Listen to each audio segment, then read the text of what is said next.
வணக்கம். நான் இப்போது வசம்பை பற்றின தகவலோடு உங்களை சந்திக்க வந்திருக்கேன். முதல்ல என்னுடைய சேனலை சப்ஸ்கிரைப் பண்ணி வச்சுக்கோங்க. அப்போ தான் நான் போடுற வீடியோ நோட்டிஃபிகேஷன் வரும் உங்களுக்கு உடனே.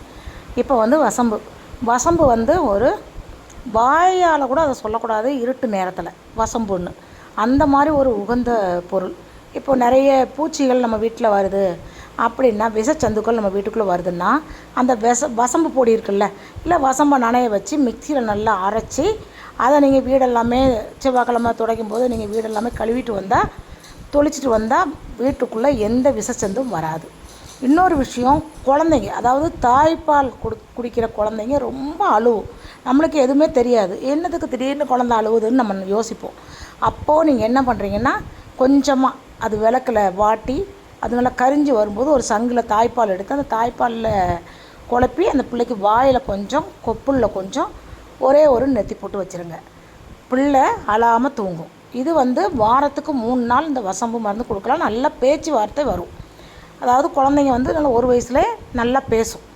நீங்கள் அந்த மாதிரி அதை கொடுத்து வாங்க. ஒன்றும் மருத்த கொஞ்சமாக தாய்ப்பாலில் கலந்து கொஞ்சமாக ஒரு சொட்டு போல் கொடுக்கணும். வாயில் தொப்புளில் வச்சு தேய்ச்சிக்கணும். இன்னொன்று, பெரியவங்களுக்கும் சரி எல்லாருக்குமே, பெரியவங்களுக்கு நல்லா கொஞ்சம் வசம்பு பொடி வாங்கி ஒரு 1/4 ஸ்பூன் வெந்நில ஆற்றி வயிற்று வலி, வயிறு உப்புசம் இந்த மாதிரி இருந்தால் கண்டிப்பாக கொடுங்க. உடனே வயிற்று வலி காணாமல் போயிடும். வயிறு உப்புசம், ஏப்பம் வர்றது போகிறது எல்லாமே உங்களுக்கு காணாமல் போயிடும். இன்னொரு விஷயம் என்னென்னா, வசம்பு ஒரு ஆன்மீக பொருள். அதாவது ஒரு தெய்வத்துக்கு மகாலட்சுமி அம்சம் கொண்டது. அதை உப்புச்சாடியில் முதல்ல கொஞ்சம் உப்பள்ளி போட்டுக்கோங்க. அப்புறம் ஒரு 5 ரூபா நாணயம், ஒரு துண்டு வசம்பு, அதாவது நட்டமாக நிற்கிற மாதிரி நீட்டு வாக்க வச்சுக்கிடுங்க. நீட்டு வாக்க வச்சுட்டு அதுக்கப்புறம் மிச்ச உப்புகளை நீங்கள் போடுங்க. அந்த வசம்பு தட்டாத வரைக்கும் அந்த வசம்பு நம்ம உப்பு அள்ளும்போது அந்த வசம்பு கையில் தட்டின உடனே நீங்கள் உப்பு திருப்பி கொட்டி வைக்கணும். வெள்ளிக்கிழமை தோறும் நீங்கள் அந்த வசம்பை மாற்றிக்கிட்டு இருங்க. ரொம்ப விசேஷம், மகாலட்சுமி அம்சம் கொண்டது. இந்த வீடியோ உங்களுக்கு பிடிச்சிருந்தா எனக்கு உடனே லைக் பண்ணுங்கள். எப்படி இருந்தது கமெண்டில் சொல்லுங்கள். நன்றி.